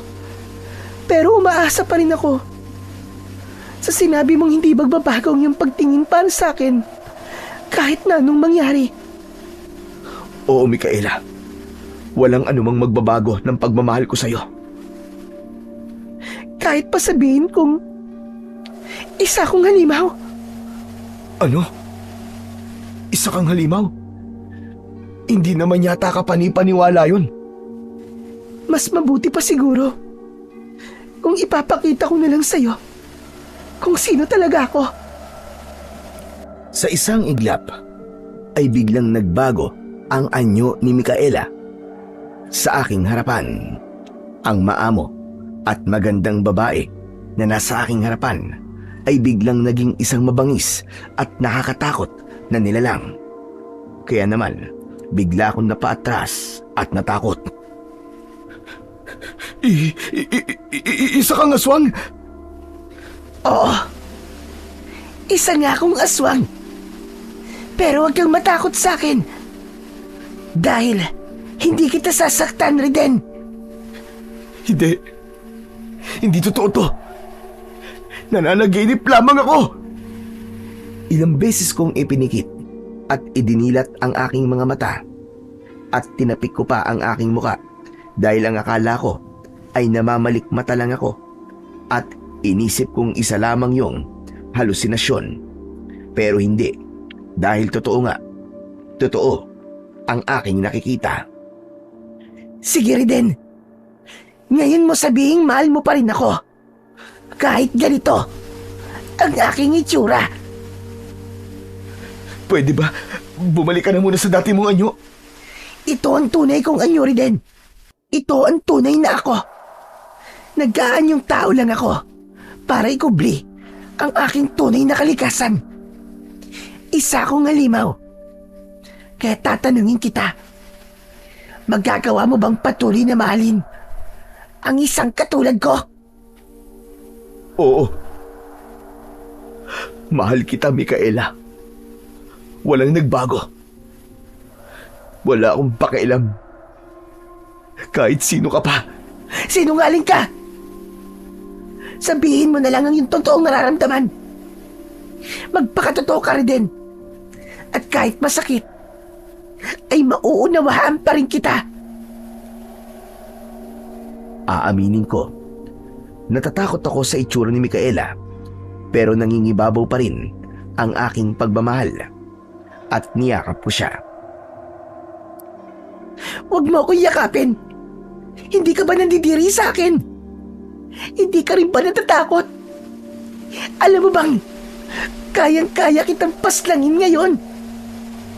Eh di gawin mo kung gusto mo. Kung hindi mo na ako mahal, mas mabuti pang ang mamatay na lang ako. Isa na ngang halimaw ang aking kayakap at malamang na mapatay niya ako sa isang sakmal o isang kalmot ng mahahaba niyang kuko. Pero makapangyarihan talaga ang pag-ibig dahil naantig ang puso ni Micaela at bumalik siya sa anyong tao. Siguro naman, Micaela, ay hindi ka na ngayon nagdududa sa akin. Ewan ko rin. Nalilito pa rin ako. Ayaw maniwala ng isip ko. Pero hindi ang puso ko. Dahil nararamdaman ko ang iyong sinseridad. Dahil yun talaga ang totoo, Micaela. Mahal pa rin kita sa kabila ng pagiging halimaw mo. Oo, naniniwala na ako. Pero sana naman, maniwala ka rin sa akin. Mahal din kita. Kahit alam kong hindi tayo karapat-dapat para sa isa't isa. Huwag mo sabihin yan. Dahil ang aking pagmamahal ay walang kondisyon. Sinabi ko nung minsan at sasabihin kong muli. Mahal kita.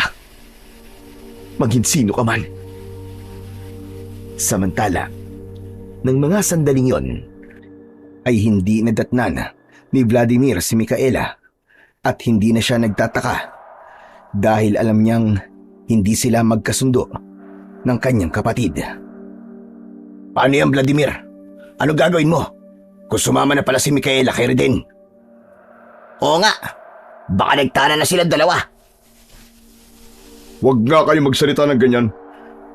At baka magdilang demonyo pa kayo. Bakit hindi mo ba naisip na posibleng mangyari yon? Malay ba natin kung yun ang paraan ng kapatid mo upang makapagrebelde? Alam ko, nagre-rebelde ang kanyang kalooban. Pero hindi naman siguro niya gagawin yon. Siguro nga, dati sila magkarelasyon, di ba? Paano? Kung nagbali ka na pala sila, na hindi mo namamalayan. Kung sa bagay, may kutob nga akong nagkakamabutihan na sila. Pero hanggang hinala lang naman tayo. Kaya mas makabubuting puntahan niyo, Sir Den, at magsama kayo ng ilan nating tauhan. At patayin niyo na ang Judas na yon. Bakit? Hindi ka sasama? Kayo na lang. Paano kung magkasama nga sila ni Micaela? Siguradong dun siya papanig sa tarantadong yun. Ayoko naman pati kami ay mag-away. At baka mapatay ko na siya. Paano? Kung kami makapatay sa kanya, okay lang ba sa iyon? Bahala na kayo. Ang importante ay mailigpit ninyo si Reden. Pero hanggat maaari, ay huwag niyong idadamay si Micaela. Hindi namin niya kayang ipangako sa'yo. Dahil hindi namin alam ang posibleng mangyari. Palaban ng kapatid mo, alam mo yan. Kaya malamang na lumaban siya sa amin. Kaya nga bahala na kayo. Gawin niyo kung ano ang nararapat. Inaasahan ko na ang pagsalakay ni na Vladimir dahil alam kong babawiin niya ang kanyang kapatid. Kaya naman inihanda na namin ang aming sarili. Pero hindi namin kakayanin ang buong puwersa ng hukbo ng mga gabunan. Kaya nagpasya kaming pumunta sa kuta ni Lolo Ilyong dahil mas ligtas kami ni Micaela roon. At kailangan ko ring isama si Nanay Pasing. Bakit kailangan niyo pa akong isama? Hindi namin kayo pwedeng iwan dahil nag-iisa lang kayo rito. Wala kayong kasama. Siya nga naman po, Nanay Pasing. Sumama na po kayo sa amin. Sanay naman na ako mabuhay na mag-isa. At isa pa, meron din naman tayong ilang kapitbahay dito. Medyo malayo na po ang bahay nila rito. Ako na lang po talaga nag-iisa yung kapitbahay. At hindi na po ako babalik dito. Opo, Nanay Pasing. Umalis na po kayo rito. Dahil delikado po ang lagay niyo, maniwala po kayo. Bakit mo naman nasabi yan? Gayong tahimik at payapa rito. May panibago pong banta sa ating bayan dahil nagtitipon na naman po ang hukbo ng mga gabunan. Ang pagkakaalam ko'y matagal na silang nalipol. Di ba't ikaw pa nga ang nakapatay sa kanilang pinuno? Matagal na po yun, Nanay Pasing.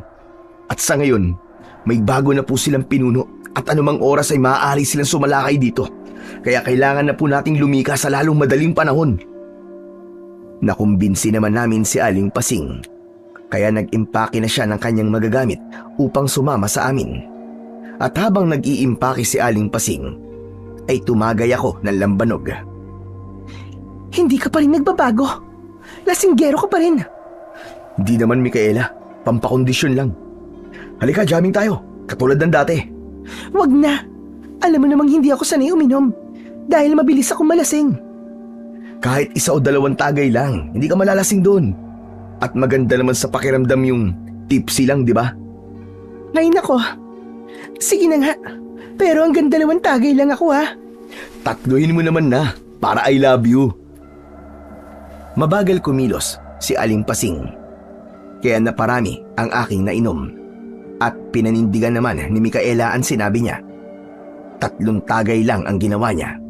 Ramdam kong medyo lasing na ako dahil parang umiikot na ang aking paligid. Pero sanay na ako ron.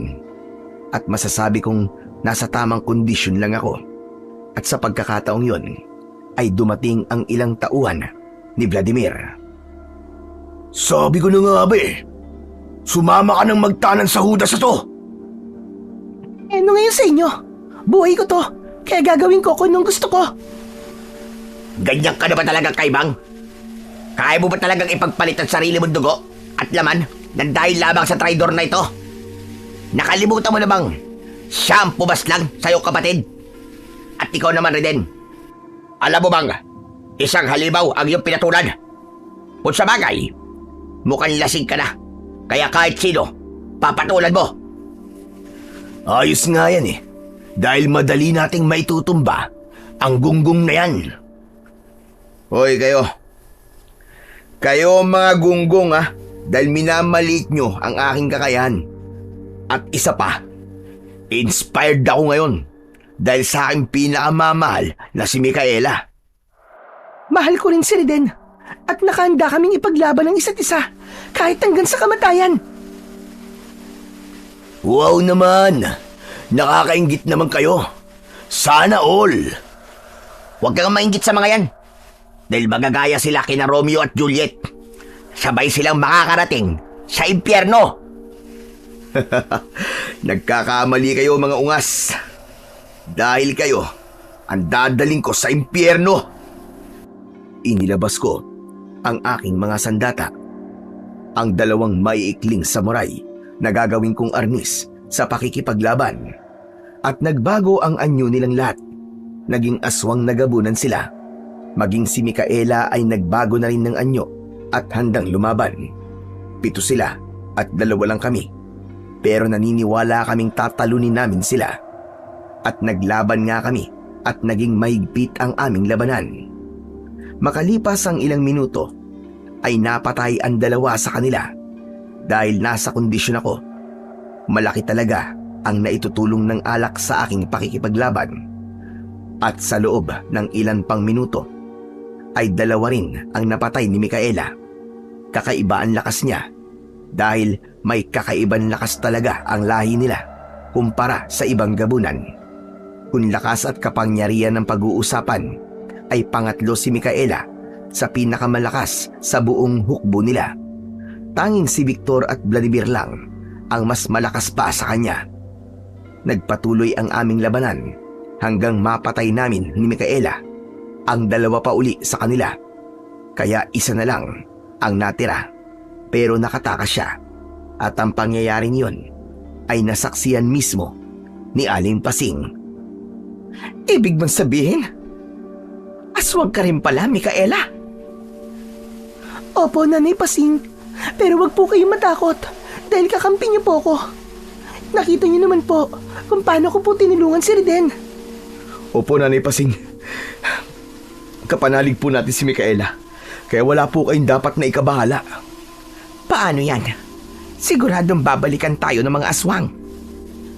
Ganun na nga po. Kaya kailangan na po nating tumakas. Sige, tapos na ako mag-empake. Kaya umalis na tayo ngayon din. At lumikas na nga kaming tatlo at nagpunta kami sa kuta ni Lolo Ilyong. Kaya ganun na lang ang kanyang tuwa nang ako ay kanyang makita. Nagdala rin pala ako ng maraming alak kaya nag-inuman kami habang kami ay nagkwekwentuhan. Ay, sa wakas! Ang sarap talaga ng lasa ng lambanog. Matagal din akong hindi nasayaran nito. Masarap po talaga to, Lolo Ilyong. Kita nyo naman, may nakababad pang pasas at ginayat naman sanas. Paborito ko po to eh. Kahit naman noon pa, paborito mo na ang alak. Lagi kang lasing kahit maging sa pakikipaglaban mo sa mga bandidong tulisan. Opo, Lolo Ilyong. Naging praktisan ko lang po mga bandidong tulisan dahil ang tunay na digmaan ay ang pakikipagtunggali ko sa mga aswang at iba pang puwersa ng kadiliman. Lagi ko nga po naaalala ang mga araw na yon. Pero parang naninibago na po ako ngayon dahil marami rin po akong napansin bagong muka sa ating mga kasama. Ang tagal mo kasing nawala. Pati na rin ang ilan natin dating mga kasama ay nawala na rin. Pero salamat at nagbalik ka. Namiss kita, Reden. Namiss ko din po kayo, Lolo Ilyong. Kumusta na po kayo? Mukhang di po kayo nagbabago ah. Matikas pa rin kayo at malakas sa kabila ng inyong katandaan. Kailangan ko talagang maging malakas dahil malalakas din ang ating mga kalaban. Kaya naman, nagre-recruit ako ng mga bagong kaanib at patuloy ko silang sinasanay. Nakahanda na po ba silang lahat? Wala pang karanasan ng mga bago nating kaanib sa pakikipagdigma laban sa mga kampo ng kadiliman. Eh di malalaman natin kapag dumating na ang pagkakataong yun. At umaasa akong tayo pa rin ang mananaig sa bandang uli. Alam niyo bang kanina lamang, sinalakay kami ng ilang taon ni Vladimir. Kilala po ba ninyo siya? Kapatid po siya ni Victor. At siya ngayon, ang pinuno ng mga gabunan. Alam ko may bago na silang pinuno. Pero hindi ko alam na kapatid siya ni Victor. May pagtatapot po sana ako sa inyo, Lolo Ilyong. Alam ko pong mabibigla kayo. Pero sana naman po, maunawaan niyo ako. Ipinagtapat ko kay Lolo Ilyong ang tungkol kay Micaela at sinabi ko rin sa kanya ang mga nangyari kaya naunawaan naman niya ako. Samantala ng mga sandaling yon ay dismayado si Vladimir sa kanyang nalaman. Anak ng putya! 7 kayo! 2 lang sila! Bakit kayo nagpatalo sa kanila? Napakahina nyo naman! Hindi ko nga rin po inaasahan na ganun pala kalakas si Micaela. Tapos ang bilis at ang galing din ni Reden. Parang si Jackie Chan kung makipaglaban eh. Ano bang pinagsasasabi mo? At pati si Jackie Chan ay dinamay mo pa. Dahil napanood ko ang pelikulang Drunken Master. Ganun na ganun ang kilos at galaw ni Reden. Abay parang si Jackie Chan talaga. At ang husay niyang gumamit ng 2 niyang samurai habang nakikipaglaban ng lasing. Kaya hindi na ako nagtataka kung bakit na tinalo si Victor. Para namang katarantaduan ang sinasabi mo na yan. Sana pala, sumama na lang ako sa inyo. Talaga lang ha? Baka naman natatakot ka lang na magaya sa kapatid mo. Kaya naman hindi ka sumama sa amin. Naduduwag ka at natatakot ka kay Reden. Ang lakas mong insultuin ako. Umayos ka sa pagsasalita mo at baka lamunin kita ng buo. Pasensya na. Ikinikwento ko lang naman sa'yo nangyari. At kung hindi ako nakatakas, baka patay na rin ako ngayon. Nanggigigil na ako kay Reden. Kaya papaslangin natin siya sa lalong madaling panahon. Malamang ay umalis na siya roon, kasama si Micaela. At marahil, naroon siya ngayon sa pangkat ni Lolo Ilyong. Eh di magaling, dahil sasalakayin natin sila at papatayin natin silang lahat. Inaasahan ko na talaga ang pagsalakay sa amin ni na Vladimir at kahit si Lolo Ilyong at ang mga kasamaan kong mananabas ay nakahanda na rin. Wala kaming ibang maaasahan kundi ang sarili namin lakas at kakayahan at wala rin kaming kakaibang kapangyarihang katulad ng sa mga antingero. Ang tanging sandata ng aking mga kasama ay mahabang patalim na paraling samurai. Pero napakatalim ng sandatang ito dahil siguradong tagpas ang ulo ng sino mang kalaban na tatamaan ng haribas nito kahit pa sila ay ang pinakamalakas na uri ng aswang. Ang mga gabunan at ang mga kasamahan ko ay matatapang at walang kinatatakutan, bagamat ang mga bago naming kaanib ay wala pang karanasan sa pakikipaglaban sa kampon ng kadiliman. Pero mabigat ang pinagdaanan nilang pagsasanay at malalim ang kanilang dedikasyon dahil halos lahat sila ay nawalan ng kamag-anak dahil naging biktima ng mga gabunan at masidi ang kanilang pagnanasa na maipaghiganti ang kanilang mga mahal sa buhay. At malapit nang dumating ang pinakahihintay nilang sandali. At pinalakas ko ang kanilang loob habang ako'y nakikipag-inuman sa kanila. Marami kasi akong dinalang lambanog, 2 malalaking garapon at ang isang garapon ay halos 1 galon ang laman. At kasama si Tristan sa aking mga pinagsasabihan at binigyan ng payo. Ano Tristan? Nakahanda ka na bang makipagbakbakan sa mga gabunan? Oo naman, Kuya Riden. Gustong-gusto ko nang magamit tong samurai ko laban sa mga aswang eh. Subukan mo ring uminom itong iniinom namin kahit tagay lang. Kasama ba yan sa ibinibigay mong payo, Kuya? Hindi kasi maganda ang alak sa katawan eh. Tama ka doon Tristan. Hindi talaga maganda kung aabusuhin mo. Lahat naman ng bagay ng sobra ay masama. Eh bakit ikaw ang lakas mong uminom? Ilang beses na kitang nakita pa ekis-ekis ka kung maglakad dahil sa kalasingan. Wala yun. Normal na sa akin yun at sanay na ako. Kaya wag mo akong gagayahin. Konting tagay lang ang kailangan mo. Bakit di mo subukan kahit isang tagay lang? Marami na rin ang nainom namin, kaya meron na akong kakulitan at kinulit ko talaga si Tristan na tumagay ng lambanog. Tumatanggi siya pero napilit ko rin sa bandang huli. Nagustuhan niya ang lasa at nakailang tagay din siya. O ano, masarap di ba? Gusto mo pa? Ayoko na. Nakatatlong tagi na ako eh. Medyo nahihilo na nga ako. Gumuguhit sa lalamunan eh. Sa umpisa lang yan. Masasanay ka rin. Anong masasanay? Gusto mo pa yatang gumaya ako sa'yo na maging lasinggero din. Di ba sabi mo idol mo ko? Eh di dapat ginagaya mo ko. Oo, idol kita, Kuya. Pero ang katapangan mo tusay sa pakikipaglaban ang gusto kong gayahin sa'yo at hindi ang pagiging lasinggero mo. Pero Tristan, alam mo ba na yun ang sikreto ko. Mas magaling akong makipaglaban kapag nakakainom ako. Medyo may amats na nga ako dahil masyado na ako madaldal at hindi ko napansin ang paglapit ni Lolo Ilyong at narinig niya ang akin sinabi. Ano ka ba naman, Riden? Pati ang bata'y tinuturuan mo ng masamang bisyo. Hindi na po bata si Tristan. 14 anyos na ho yan eh. Yun na nga eh. 14 anyos pa lang ay gusto mo nang matulad sa'yo. At ikaw naman, Tristan, mukhang nawiwili ka pa yata. Wala po ito, Lolo Ilyong. Tumikim lang po ako. Hindi po ako maglalasing. Siyempre, ganun lang sa umpisa. Patikim-tikim muna. Pasat-sat. Pero kapag nakasanayan na, edi magiging lasinggero ka na rin. Hindi po mangyayari yun dahil good boy po ako. Anong ibig mong palabasin ha, Tristan? Na bad boy ako? Ay naku, tama na nga yan. May importante ako sasabihin sa inyo lahat. Ayon sa aking espiya, ay naghahanda na si Vladimir at ang kanyang mga alagad. Baka raw sumalakay sila sa atin pagsapit ng kabilugan ng buwan. Sigurado ba kayo sa sinabi niyong espiya?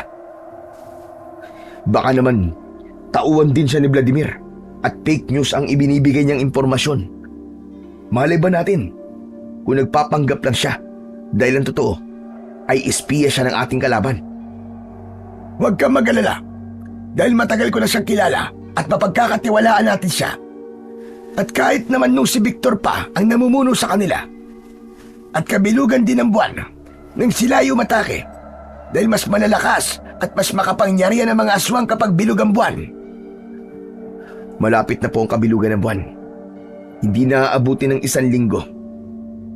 Ilang araw na lang po siguro. Kaya nga hindi tayo dapat maging kampante. Baka nga mamayang gabi o bukas ay sumalakay na sila. Mas maganda nga po yun, Lolo Ilyong eh. Mas mabuting sumalakay na sila sa lalong madaling panahon para matapos ng labang to. At katulad ng dati, ay tayo pa rin ang magwawagi sa magaganap na digmaan. At yun mismo ang gustong mangyari ni Vladimir. Dahil gustong-gusto niya na natapusin ako.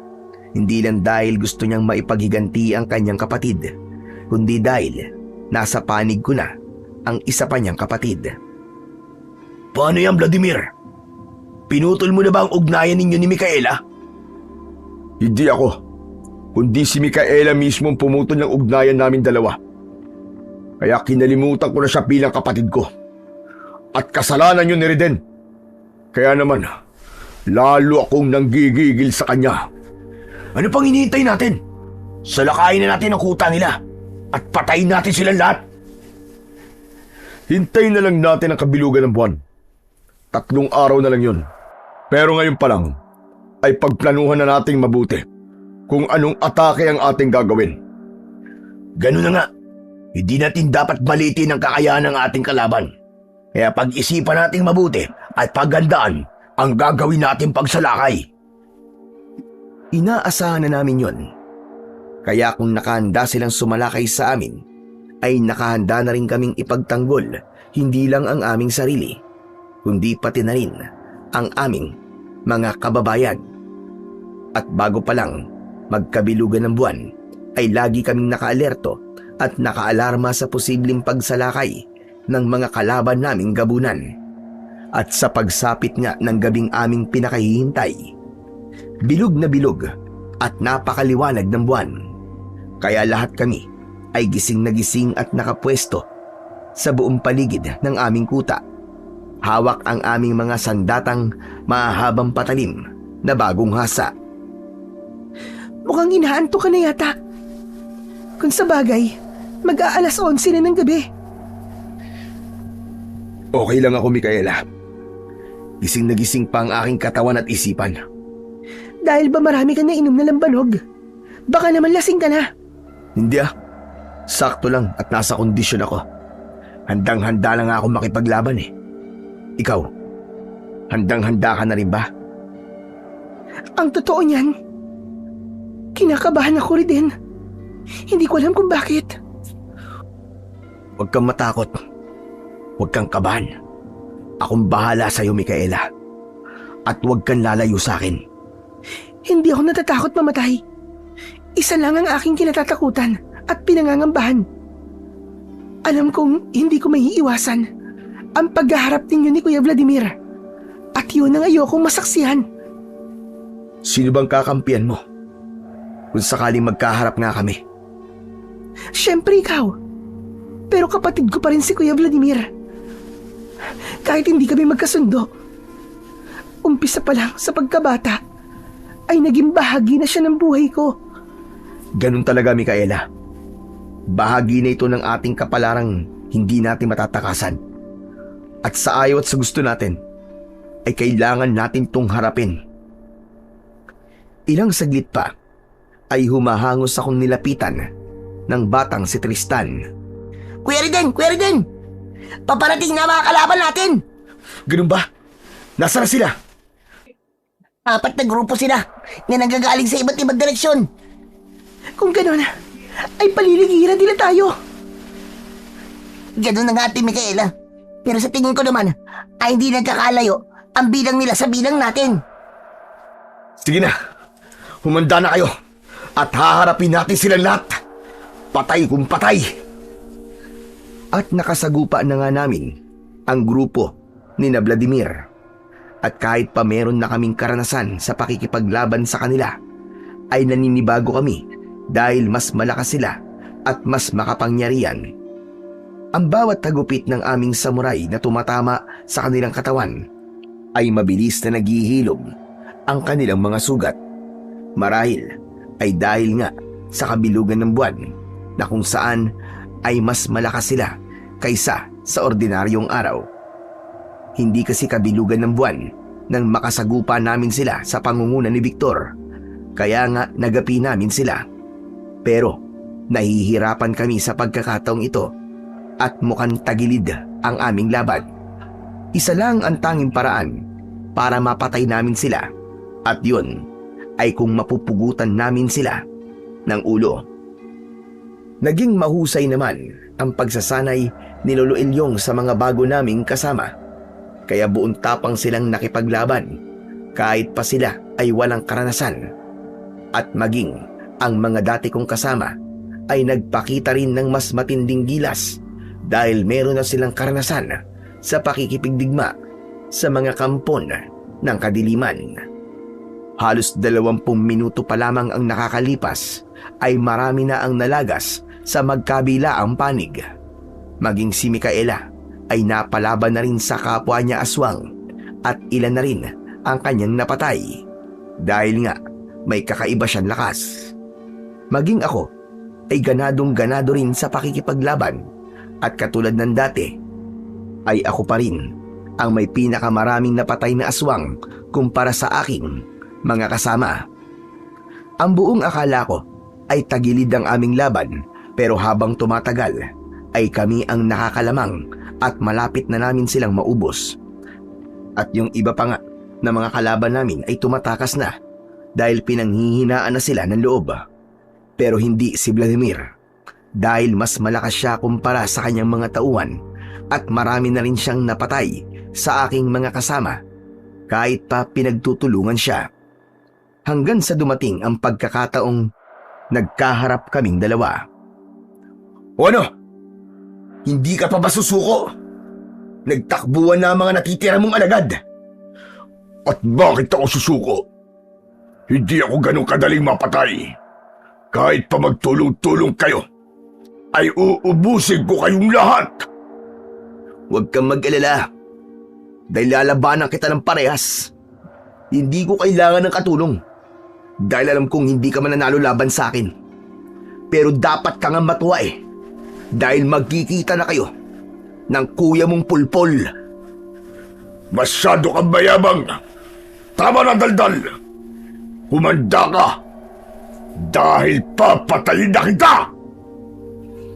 Sumalakay sa akin si Vladimir, pero sinalubong ko siya.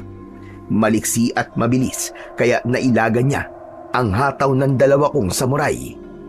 Pero tinamaan ko rin siya, subalit mabilis din na naghihilom ang mga sugat niya. At kahit nailagan ko ang kalmot ng kanyang mahahabang kuko, ay may ilang hataw din siyang dumadaplis sa aking katawan. At kahit daplis lang yun, ay masakit pa rin. At nagkaroon ako ng maraming sugat. Daplis pa lang yan, Reden. Pero alam kong iniinda mo. Kaya manghihina ka rin. At mapapatay din kita. Tinulungan ako ng ilan sa aking mga kasama, pero wala rin silang nagawa at napatay sila ni Vladimir. Kaya minsan pa ay nagkasagupa uli kami, pero walang nabago sa mga pangyayari. Kaya habang tumatagal ay parami ng parami ang natatamo kong sugat. Sumaklolo rin sina Lolo Ilyong at Tristan, pero maging sila man ay nasugatan at hindi na nila kaya pan lumaban. Sabi ko naman sa'yo, Reden, hindi kayo mananalo laban sa akin. Kaya humanda ka. Dahil papatayin kita! Ramdam ko ang sakit ng aking buong katawan at nararamdaman ko rin ang pagod. Unti-unti nang nauubos ang aking lakas, kaya tagilid na ang aking laban. Bigla siyang sumalakay sa akin at hinataw niya ako ng isang malakas na kalmot.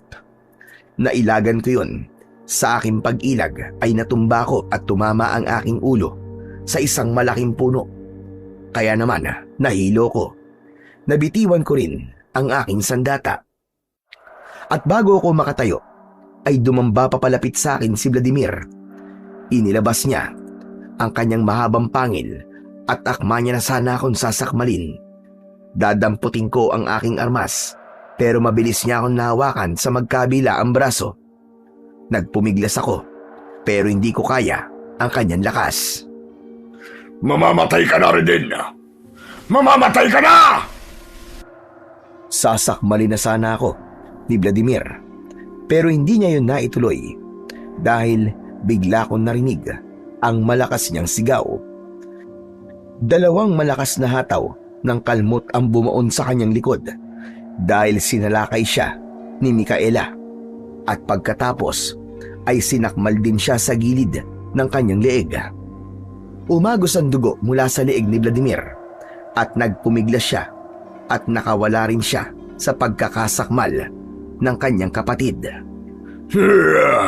Hayop ka, Micaela! Traitor ka! Hindi ko hahayaang mapatay mo si Riden! Ako munang dapat mong mapatay bago mo magawa yon! Talagang ikaw ang uunahin kong tampalasan ka! Wala kang utang na loob! At sina Vladimir at Micaela naman ang naglalaban at naging maigpit ang kanilang labanan.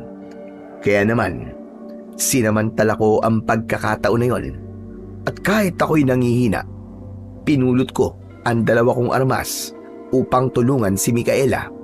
Pero hindi ko alam kung paano siya tutulungan dahil mabilis ang kanilang mga pagkilos. Mas malakas pa rin si Vladimir pero sugatan na siya at hindi ganong kadaling maghilom ang kanyang sugat dahil iba ang pinsalang dulot ng kapwa niya aswang. Halos patas lang ang kanilang laban hanggang pareho na silang naging sugatan.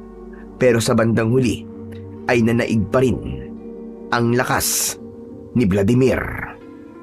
Sinayag mo, Micaela, ang pagiging magkapatid natin. Para mo na rin itinakwil ang dugong nananalaytay sa iyong mga ugat. Kaya hindi lang ang pagiging magkapatid natin ang puputulin ko. Dahil tatapusin ko na rin ang iyong katraidoran. Isa kang malaking kahihiyan sa ating lahi. Oo, ikinahihiya ko talaga ang pagiging aswang. Kaya mas mabuti pang tapusin mo na ang buhay ko para matapos na rin ang paghihirap ko. Huwag kang mainip. Darating din tayo dyan. Pero bago ko yung gawin, ay uunahin ko muna si Riden. Dahil gusto kong masaksiyan mo kung paano ko lalamunin ang buhay ang traidor na yun. At pagkatapos, ay ikaw naman ang isusunod ko. Kaya ihanda mo lang yung sarili sa pagkikita ninyo ni Kuya Victor. Ikaw, Vladimir! Ikaw ang isasama ko kay Victor! Walang kamalay-malay si Vladimir na nakalapit na ako sa kanya. Bigla siyang napalingon sa kanyang likuran pero bigla ko rin siyang inundayan ng malakas na hataw ng hawak kong armas at hindi siya nakailag kaya natagpas ang kanyang ulo at gumulong sa lupa. Kaya minsan pa ay nagapi namin ang mga kalabang gabunan. Nagtagumpay kami sa ikalawang pagkakataon. Ganun pa man, hindi ko masabing tapos na talaga ang laban dahil kasalukuyan pa rin nakikipagpambuno si Micaela laban kay kamatayan. Dahil sa mga tinamo niyang sugat ay nawalan siya ng kakayahang magbago ng anyo. Nanatili siyang isang aswang. Aalis muna ako, Reden. Teka muna, saan ka pupunta? Paano ang mga sugat mo? Kailangan malapatan niya ng lunas. Walang anumang medisina ang maaaring makapagpagaling sa akin. Isa lang ang paraan para ako'y gumaling. Pero hindi ko yung gagawin. Bakit? Ano bang paraan na tinutukoy mo? Dugo ng tao. Kailangan ko ng sariwang dugo. Pero hindi ko na magagawang pumatay pa. Marami na rin ako naging biktima. At ayoko nang dagdagan pa yon. Wala na bang ibang paraan? Wala na rin din. Kaya mas gugustuhin ko pang mamatay kesa naman ako ang pumatay.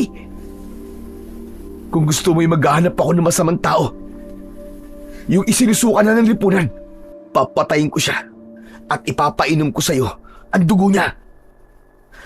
Yun ang mas lalong ayokong mangyari. Ang maging kriminal ka nang dahil sa akin. Pero hindi ko makakayanan kung muli ka mawawala sa akin, Micaela. Kaya parang awa mo na lumabang ka at sikapin mo mabuhay. Ayoko na rin din. Pagod na ako sa pagiging halimaw. Kaya gusto ko nang magpahinga. Hindi ko talaga matatanggap na mawala uli si Micaela. Kaya kung maaari at papayag siya, ay iaalay ko ang aking dugo para madugtungan ang kanyang buhay. Pero alam kong hindi niya yon mapahihintulutan. Kaya kahit nangihina, ay pinilit niyang makalayo. Pinigilan din ako ni Lolo Elyong at ng aking mga kasama. Hayaan mo na lang siya, Reden. Hayaan mo siyang magpasya kung ano ang gusto niyang gawin. Wala akong nagawa. Kaya hinayaan nilang makalayo si Micaela. At yun na ang huli naming pagkikita. Hindi ko alam kung saan siya nagpunta. Kaya hindi ko siya masusundan kung saan man siya naroroon. At hindi ko rin alam kung buhay pa nga ba siya. At ayokong isiping patay na siya kahit hindi na siya muling nagpakita pa. Minsan pa ay ininda ko ang kanyang pagkawala, pero alam kong hindi niya magugustuhan kung sisirain ko ang buhay ko. Kaya kahit mahirap ay pinilit ko pa rin mabuhay ng normal kahit wala na siya. Nagawa ko pa rin magkaasawa at magkaroon ng pamilya, pero hindi pa rin siya nawawala sa isip ko dahil magpahanggang sa ngayon ay nananatili pa rin siya sa aking isipan. Hanggang dito na lamang po ang aking kwento. Maraming salamat po sa inyo, Sir Blair, sa pagbibigay buhay mo sa aking kasaysayan. Nawa ay kapulutan ng aral ng iyong mga tagapakinig ang isang kabanata ng aking buhay. Lubos na gumagalang, Reden. Sa kabila ng lahat ng pasakit at pagsubok na ating pinagdaraanan sa ating buhay, ang isang layuning pinipili nating ipaglaban ay nagiging patunay ng ating tibay at paninindigan sa buhay. Kahit gaano man kabigat ang dinadala, lalo na kung ang sugat ay nagmula sa pag-ibig. Ngunit hindi pa rin ito dahilan upang sumuko. Bagkus ay magsilbi itong apoy na magpapatatag sa ating loob upang magpatuloy. Ang kalungkutan ay hindi wakas, kundi isang aral na humuhubog sa atin upang maging mas matatag, mas maunawain at mas handa sa mga darating panlaban. Kailanman, ang pagpapakamatay o pagkalublob sa masasamang bisyo ay hindi magiging lunas sa sugatang buhay. Bagkus ang tunay na lakas ay nagmumula sa pagharap, pagtanggap at patuloy na pag-asa. Kaya't kumapit lang tayo sa ating pananampalataya at ialay sa Panginoong Diyos ang lahat ng bigat na ating pasanin. Sapagkat sa taong taus-pusong nananalangin at buong pusong nagsusuko ng lahat sa Kanya, walang bagay na imposible sa ating Panginoong Diyos na siyang pinakamakapangyarihan sa lahat. Maraming salamat po sa inyong walang sawang pakikinig at suporta sa aking mga YouTube channel. Subaybayan pa po ninyo ang mga susunod pang kwento sa Apong Isaac at The Voice Addict. Hanggang sa muli at pagpalain nawa kayo ng Diyos na may kapal.